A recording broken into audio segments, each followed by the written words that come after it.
জানবো বাজার পরিস্থিতি। নিত্যপণ্যের বাজার দর সম্পর্কে জানাতে রাজবাড়ী থেকে সরাসরি যুক্ত হচ্ছেন সহকর্মী শফিকুল ইসলাম শামীম।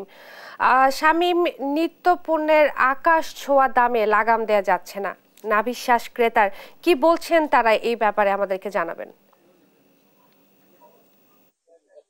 শুভ সকাল ইশাত, আপনি জানাচ্ছেন যে রাজবাড়ীতে নিত্য পণ্য বাজারের কথাটা যদি বলেন, আমি দুটি বাজার ঘুরেছি সকাল থেকে রাজবাড়ী জেলার।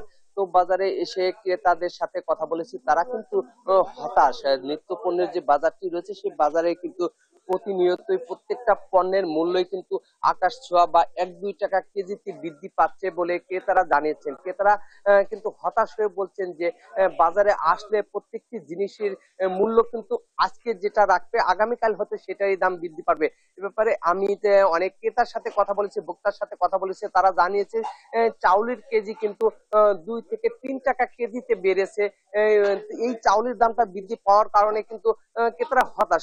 চাউলের পাশাপাশি যে লবণ, তেল, মরিচ বা বিভিন্ন যে সবজিগুলি রয়েছে বা মাছের দাম রয়েছে, প্রত্যেকটা পণ্যের মূল্যই কিন্তু আকাশ পরিমাণ হয়েছে।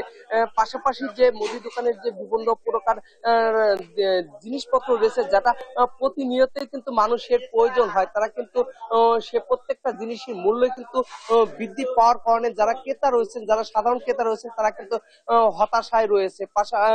এই সকল ক্রেতার সাথে কথা বলেছে, তারা জানিয়েছেন যে বাজারে আসলে কিন্তু তারা যে উদ্দেশ্য নিয়ে আসেন, 1-2টি পণ্য কেনার পরেই কিন্তু তাদেরকে পকেটের যে টাকা তার সেটা কিন্তু ফুরিয়ে যাচ্ছে। এ ব্যাপারে ক্রেতারা প্রতিনিয়তই কিন্তু জানাচ্ছেন যে তারা প্রত্যেকটা পণ্যের মূল্য কিন্তু যে পরিমাণ বৃদ্ধি পাচ্ছে সেই পরিমাণ আয় কিন্তু তাদের বৃদ্ধি পাচ্ছে না।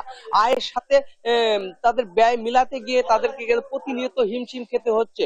পরিবার পরিজন নিয়ে তাদেরকে কিন্তু দিন আপাতি করতে হচ্ছে বা প্রতিনিয়তই কিন্তু তারা দিনা হয়ে চলছে। এই বিষয়টি কিন্তু তারা জানাচ্ছেন। আর এদিকে যারা বিক্রেতারা রয়েছেন তাদের সাথে আমরা কথা বলেছি, তারা কিন্তু একটি কথা বলছেন যে যে বাজারের যে মূল্যটা তারা কিন্তু নির্ধারণ করে না। এই মূল্যটা কিন্তু তারা যে পরিমাণ টাকা দিয়ে কিনে আনে তার চেয়ে তারা কিছুটা লাভ দেখে কিন্তু তারা বিক্রি করছে বলে তারা জানাচ্ছেন। তারা জানাচ্ছেন যে তারা জানাচ্ছেন যে এই পণ্যটার যারা দাম নির্ধারণ করে থাকে সেই জায়গায় যদি ধরা হয় হয়তো বা সে বিষয়টি তারা মূল্য নির্ধারণ করতে পারবে বলে জানিয়েছেন। আর একটি বিষয় আমি দেখেছি, রাজবাড়ী জেলার বিভিন্ন যে দোকান রয়েছে সেই দোকানের যে মূল্য তালিকা থাকার কথা সে তালিকাটাও কিন্তু আমি দেখতে পাচ্ছি না। তারা নিজের মতন করে ইচ্ছা মতন করেই কিন্তু তারা প্রত্যেকটি পণ্যের দাম বৃদ্ধি করছে বলে দেখা যাচ্ছে। আর এই বিষয়টি কিন্তু ক্রেতাদের যদি বলে, ক্রেতাদের সাথে বিক্রেতাদের কিন্তু একটা কথা কাটাকাটি হচ্ছে বলে জানিয়েছে। সব মিলে বলা যায় রাজবাড়ী জেলার বিভিন্ন বাজারে কিন্তু প্রত্যেকটা পণ্যের দৈনন্দিন যে পণ্যটা রয়েছে সেই পণ্যের কিন্তু গত সপ্তাহের চেয়ে 1 থেকে 2 টাকা কেজিতে বৃদ্ধি পাচ্ছে। 2-1টি দাম কমলে বেশিরভাগ পণ্যের দাম কিন্তু বৃদ্ধি পেয়েছে। তো এই ছিল রাজবাড়ী জেলার নিত্য পণ্যের বাজারের সর্বশেষ সংবাদ।